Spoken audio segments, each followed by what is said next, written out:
A man who lives to serve his desires is a man who has already surrendered. He is conquered not by a visible enemy, but by the slow, invisible erosion of his will. Pleasure, though it comes cloaked in sweetness, bears within it the seeds of decay. The one who devotes himself to its pursuit will find that the very appetites he once mastered now rule over him, until he becomes no more than a slave to his own inclinations. To seek pleasure constantly is to forget that greatness is forged not in ease, but in struggle, not in leisure, but in labor. In every state, in every house, and in every heart, the man of indulgence is easily known. He avoids the cold, the early morning, the iron of the sword, the pain of discipline. He despises discomfort and flees from the difficult path. Such a man is not fit to govern, nor to obey, nor even to preserve himself. He is only fit to be governed by those who have the will to resist the softness of pleasure and shape the world by strength rather than be shaped by it. What weakens the body weakens the soul. Pleasure feeds the senses, but the senses are fickle and never satisfied. The man who yields to them becomes like a vessel with no bottom, always being filled yet never full. When pleasure is the aim, all other virtues fall into disrepair. Courage falters, for why risk danger when comfort is so near? Wisdom dims, for why contemplate when distractions are abundant? Honor vanishes, for what is honor but restraint in the presence of desire? And restraint is the very thing the pleasure seeker scorns. In the courts of princes and the markets of cities, those who are easiest to rule are those who seek comfort above all. They do not question commands if their bellies are full. They do not notice the chains, so long as they are gilded. The pleasures they are given blind them to the freedoms they lose.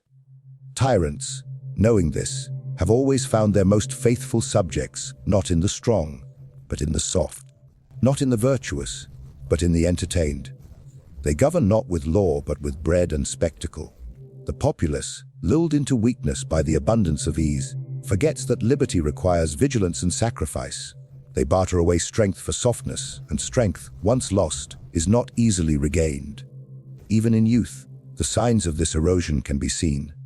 The young man who grows up with too many comforts becomes impatient with pain and allergic to effort. He demands pleasure as a right, not as a reward.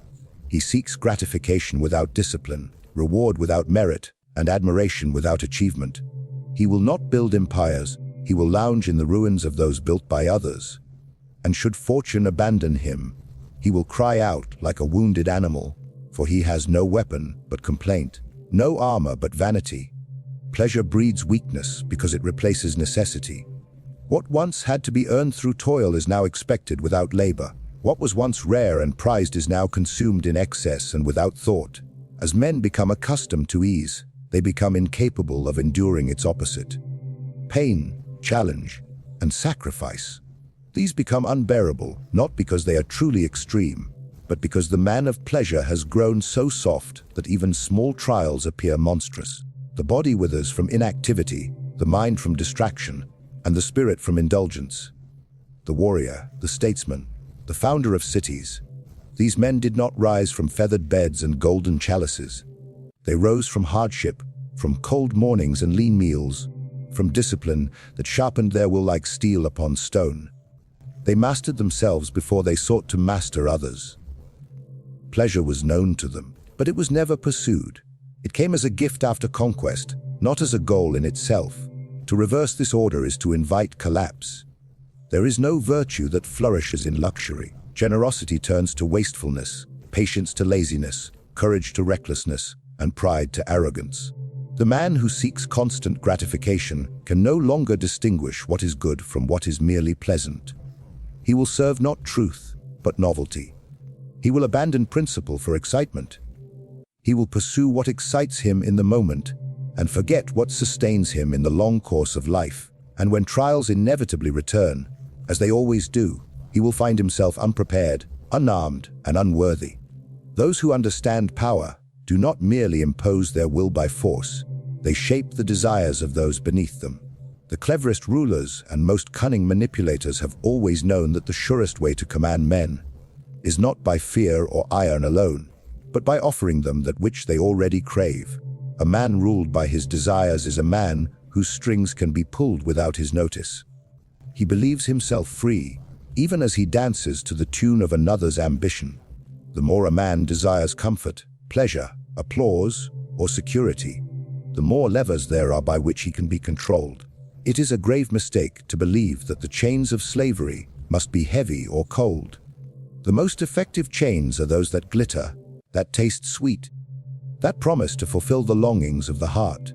The man who wishes to control others need not always threaten them. He need only learn what they hunger for and place it within reach. Not too close to satisfy them entirely, but close enough to keep them chasing. Desire, properly manipulated, is the perfect instrument of control. It does not break the will, it bends it, quietly and with persistence, until the man no longer knows where his own thoughts end and his master's plans begin. In the structure of every society, there are those who govern and those who are governed. It is naive to believe that this division is always maintained by visible force. The most durable forms of power are hidden in plain sight, disguised as the fulfillment of choice. A people fed with pleasures believe they are flourishing, but what they fail to see is that their pleasures are chosen for them. Their entertainments are crafted not to liberate their minds but to dull them. Their vices are permitted and even encouraged, for they render men docile and dependent. The enemy, the one who rules from the shadows or the throne, does not waste energy opposing the desires of the people. He feeds them. He inflames them. He multiplies them. He knows that a man driven by appetite is easier to guide than a man guided by principle. The latter must be persuaded or threatened. The former need only be tempted. And temptation is always easier than conquest. Why invade a city when you can corrupt it from within? Why silence a man when you can entice him into distraction? There is no need to burn books if the people prefer amusement to wisdom. There is no need to abolish assemblies if citizens are more interested in spectacle than in sovereignty. The enemy knows that the path to domination lies through pleasure, and so he floods the streets with it. Let the people eat, drink, and be merry, so long as they do not think, do not act, do not resist.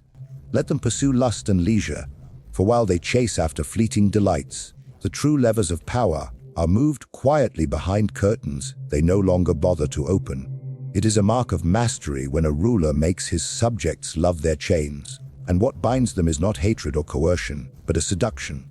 A well-fed people forgets hunger. A well-entertained people forgets justice. A people given the illusion of choice forgets they are being led. The enemy ensures that every desire is catered to, not to elevate the people, but to occupy them. Idle men are no threat, and there is no better way to make men idle than to keep them forever in pursuit of what they can never fully attain. The enemy watches and studies. He knows that in every man lies the seed of greed, of lust, of envy, of vanity. These are not flaws to be corrected, but tools to be used.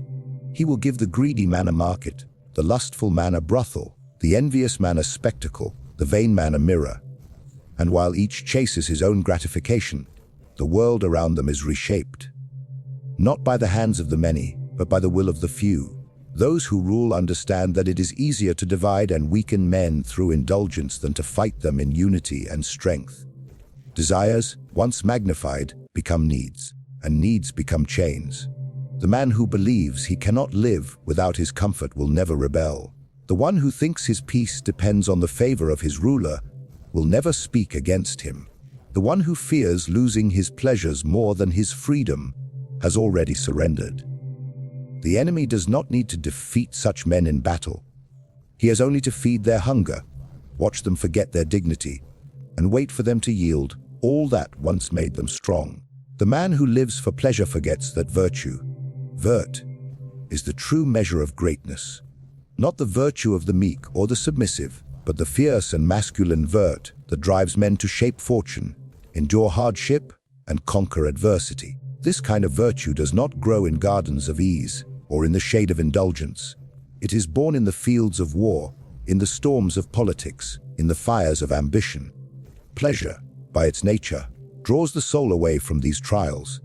It tempts a man to withdraw from the struggle, to retreat into comfort, and in doing so, it robs him of the only path that leads to strength, glory, or freedom. To pursue pleasure is to abandon the discipline required for true achievement. Every man who has ever risen above the common herd has done so not by seeking delight, but by embracing toil. He who seeks pleasure as his guide mistakes the shadow for the sun. He becomes preoccupied with the immediate and forgets the lasting. Pleasure demands nothing but surrender, while vert demands everything: self-control, sacrifice, courage, and cunning. When a man chooses the easier road, the softer bed, the sweeter taste, he does not simply avoid difficulty. He foregoes the very arena in which his greatness could have been proved. Pleasure dulls the hunger for honor.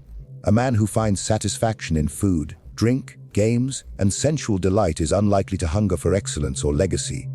He loses his restlessness, his edge, his need to prove himself.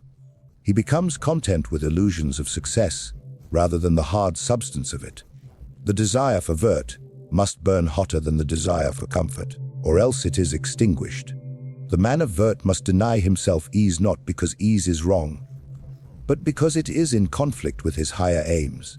He must train himself to take pleasure not in the soft pillow, but in the hard challenge, not in the safety of retreat, but in the risk of conquest.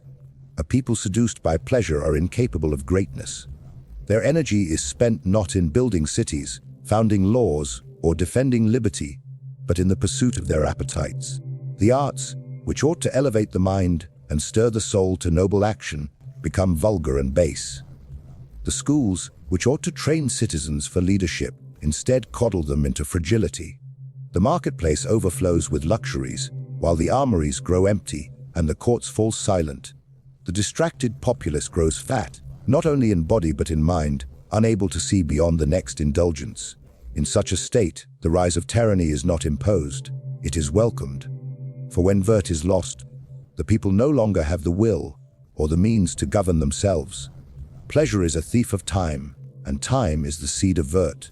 The man who devotes his hours to diversion steals from his own future. He wonders why he has achieved nothing, why his name is unknown, why his soul feels hollow. Yet he has chosen the path of the unambitious, the distracted, the soft. He spends his days in noise, in comfort, in repetition, and thinks that fortune has failed him. But fortune does not favor those who refuse to meet it with strength. It flees from the man who refuses to train his body, his mind, and his will. There is no vert without vision, and pleasure blinds the eyes. The man lost in his desires cannot see the long road. He cannot endure the necessary sacrifices, the patience, the pain that any great endeavor demands. He wants the reward without the effort, the title without the duty, the praise without the merit. But vert does not grow in such soil. It grows where there is struggle, where there is resistance, where there is a refusal to give in. The distracted man walks past his calling because he cannot hear it above the noise of his pleasures. He misses the moment of action because he is lost in the moment of amusement. Those who govern know this. They do not fear the man of pleasure. He poses no threat. He has no plan, no discipline, no enduring will. His thoughts change with the wind, his loyalties with the trend. The man of vert, however, commands fear and respect, for he is not easily swayed. He does not sell his soul for comfort. He measures his days not by how much he has consumed, but by how much he has conquered, within and without. He does not flee difficulty, but welcomes it as the forge of his greatness.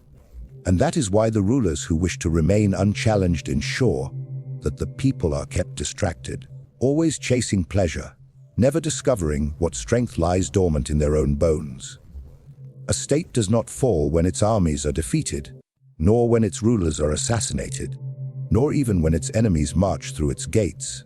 These are only the final symptoms. The true death of a republic or a kingdom begins long before the banners fall and the palaces burn. It begins when the citizens grow idle, when their bodies soften, their ambitions narrow, and their virtues rot beneath the gilded surface of comfort. It begins in decadence. A people who once knew the value of sacrifice, of labor, of duty, become intoxicated by luxury, entertainment, and ease. And from that intoxication arises the slow decay of the state. When a people forget that liberty must be defended, it is not long before it is lost.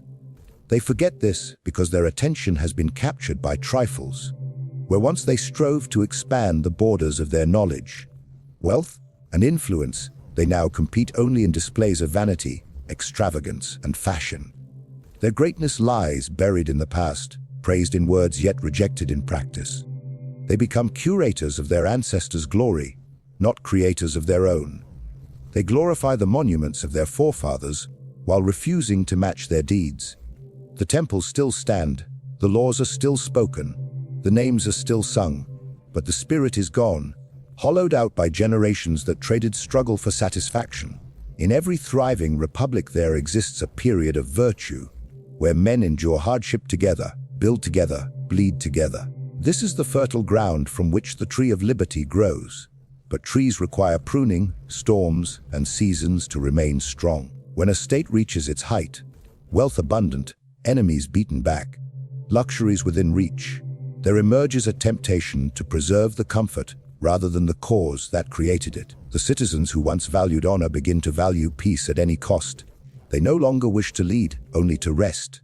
And rest, prolonged, becomes stagnation. The arts become decadent. The laws grow corrupt, the youth are raised in softness, and soon the state no longer resembles what it once was. Rulers in such a state do not rise by virtue but by cunning. They promise more pleasure, less hardship, and the people, weakened in will, follow gladly. Offices once held by men of merit are now filled by flatterers and merchants of indulgence. Public service turns to personal gain. Taxes are levied not to defend the nation, but to feed the lavish appetites of its upper class.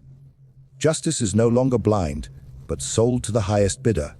And the people, though they grumble, do not resist. For resistance demands discipline, and discipline has long been abandoned. The decline is not always visible to those within it. They see their cities filled with trade, their forums filled with laughter, their streets lit with spectacles. They mistake these signs of activity for signs of health. But a fever is also a kind of activity, and so is decay. The stone crumbles not with noise, but with time. The citizenry grows more theatrical in patriotism and less willing to suffer for it. Their love for country becomes a performance, not a commitment. They cheer at the games but will not march to the battlefield. They vote, but they do not govern. They demand rights but flee from responsibility. Decadence makes men forget how to fight, not merely with weapons, but with ideas, with effort, with will. They become fearful of loss, not because they value principle, but because they fear the discomfort that comes with change.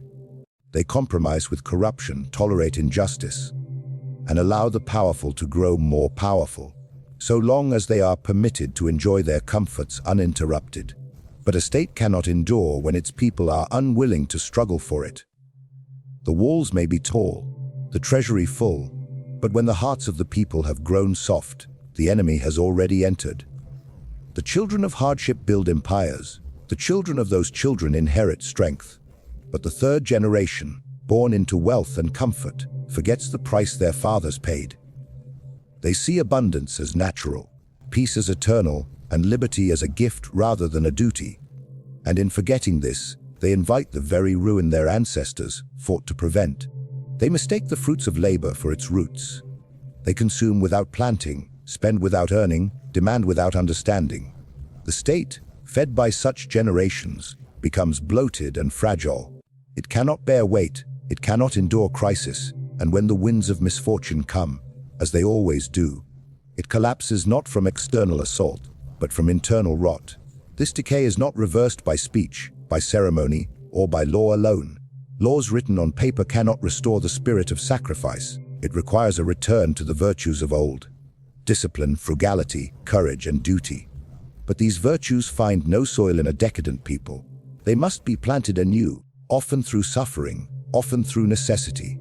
For only when pleasure fails, when comfort is stripped away, do men rediscover what strength is and where it resides. Until then, they will continue in their illusion of greatness, unaware that the very foundations beneath them are crumbling. A man governed by pleasure is a man governed by habit, impulse, and expectation. He becomes a creature of patterns, and where there is a pattern, there is a weakness. The one who studies men knows this. Predictability is the beginning of defeat. Once your desires are known, they can be used against you. Once your movements follow the same rhythm, your steps can be anticipated.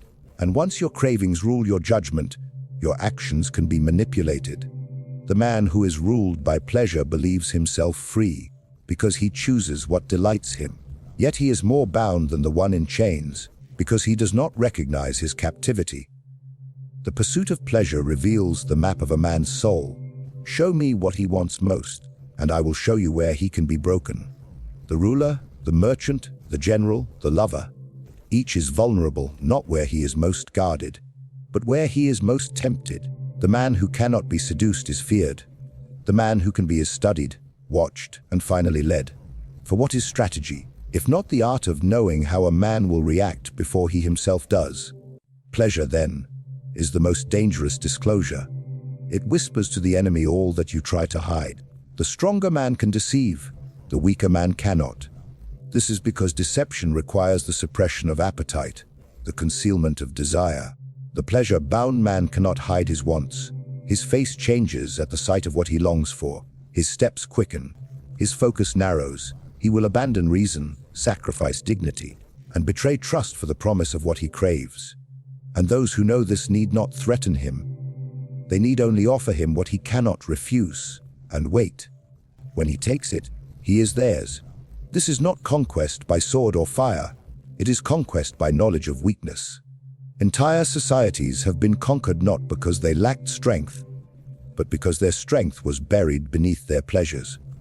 When a people becomes predictable, they are no longer dangerous. The enemy does not fear them.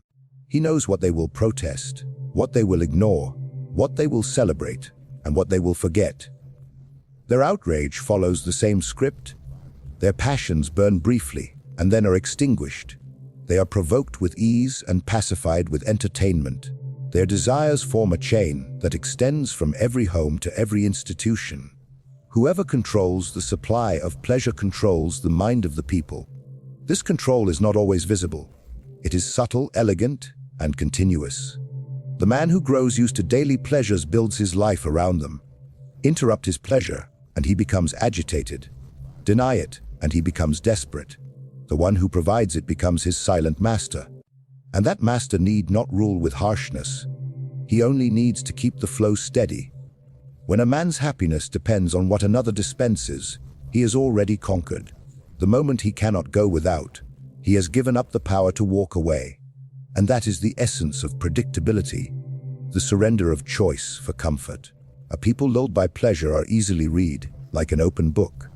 Their festivals, their fashions, their cravings, these are not signs of vitality, but signs of programming. They flock where they are led, by what they are told to desire, think within the boundaries provided to them. Their freedom is the illusion of choosing between options that all lead to the same place. They protest on schedule and rest on command. The predictable people are not feared by the powerful. They are used, like tools that sharpen or dull according to the task. Their comfort has made them transparent. The wise do not become attached to pleasure, for they understand its cost. To indulge occasionally is human, but to rely on pleasure is to give the world a key to your mind. When you are known to love gold, you will be bribed.